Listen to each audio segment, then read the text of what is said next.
আসসালামু আলাইকুম, কেমন আছেন সবাই? আই গেস সবাই বেশ ভালো আছেন। 100K special. তো টাইটেল দেখে আই গেস অনেকেই অবাক হয়ে গেছেন যে কেবল 10K হলো, 100K কেন?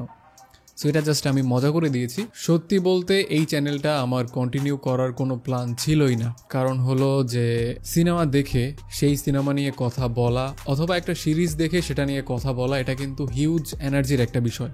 ইটস নট লাইক যে আপনি একটা সিনেমা দেখলেন, এরপরে আবার অন্য একটা সিনেমা দেখা শুরু করলেন। একটা সিনেমা বা সিরিজ দেখার পরে সেটা নিয়ে আলাদা ভিডিও করে ক্যামেরার সামনে বসে বক বক করে সেইটাকে আবার প্রসেসিং করে এডিট করে সাউন্ডটা একটু স্পাইসি করে তারপরে অনলাইনে আপলোড দিতে হবে। এটার সাথে ফটোশপ দিয়ে একটা থাম্বনেইল বানিয়ে সুন্দর একটা চকচকা ফকফকা থাম্বনেইল ক্রিয়েট করতে হবে। তো একটা সিনেমা বা সিরিজ দেখার পরে এই যে প্রসেসটা, এটা কিন্তু খুব একটা ইজি না, খুব একটা স্মুথ না। কেন স্মুথ না? এর কারণ হলো এখান থেকে আপনি রিটার্ন পাচ্ছেন না।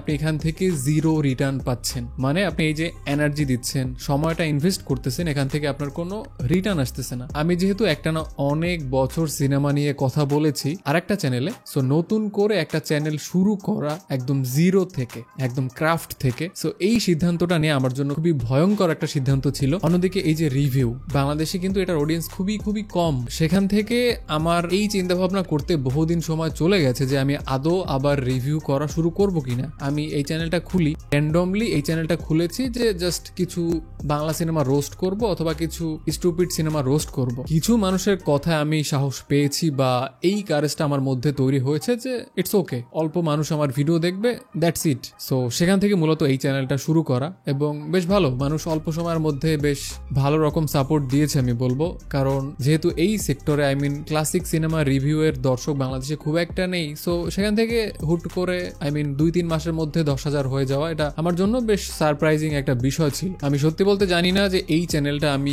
কত দূর কন্টিনিউ করতে পারবো, বা সিনেমা দেখার পর আবার আমার সেই সিনেমাটা নিয়ে রিভিউ করা 2 বছর পর আদৌ এই কাজটা করা হবে কিনা আমি জানি না, বাট আমি আমার সর্বোচ্চ চেষ্টা করব সিনেমা নিয়ে কথা বলার। এখন এই ভিডিওটার উদ্দেশ্য এটা না, একদমই এটা না। এটার উদ্দেশ্য হলো 10K হয়ে গেছে। তো আপনাদের যদি কোনো কিছু জানার থাকে, এনিথিং, এনি ফাকিং থিং, আপনি যা জানতে চান, আমি শাকিব হেটার কিনা অথবা আমি শাকিব ফ্যান কিনা, আমার কোন জনরার সিনেমা পছন্দ, আপনি যে কমেন্টটা করবেন সেটা আমার ফেসবুক পেজে করবেন। এবং আরো একটা মজার বিষয় হচ্ছে যে ইউটিউবে হয়তো আমি খুব একটা রেগুলার ভিডিও আপলোড দিব না, ফ্রিকোয়েন্সি অনেক কমে যাবে। ফেসবুকে অনেক সিনেমার রেকমেন্ডেশন আমি দিব যেগুলো খুব শর্টে কভার করব, কারণ এমন অনেক সিনেমা দেখা হয় যেটা নিয়ে আলাদা করে কথা বলা হয় না। সো আমি যদি হুট করে স্বল্প সময়ে 2 মিনিট বা 3 মিনিটের একটা ভিডিও বানিয়ে ফেলি, সেটা আমি মনে করি যে ফেসবুকে আপলোড দেওয়ার জন্য পারফেক্ট। সো যারা এই চ্যানেলের অডিয়েন্স আছেন তাদেরকে আমি রিকোয়েস্ট করবো আমার পেজটা ফলো করে দিতে। সেখানে আমি অসংখ্য সিনেমার রিকমেন্ডেশন আপনাকে দিব, সাইফাই, হরর, অ্যাকশন, আপনি যাই পছন্দ করেন কমেন্টে আমাকে জানাবেন, আমি সেটা নিয়ে আলাদা করে হুট করে ভিডিও করব। এর কারণ হলো ছোট ভিডিও বানাতে সময় কম ইনভেস্ট করতে হয়। সো এই ছিল আজকের ভিডিও।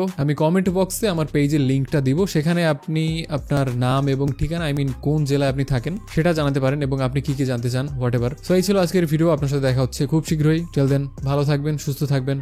আল্লাহ হাফিজ।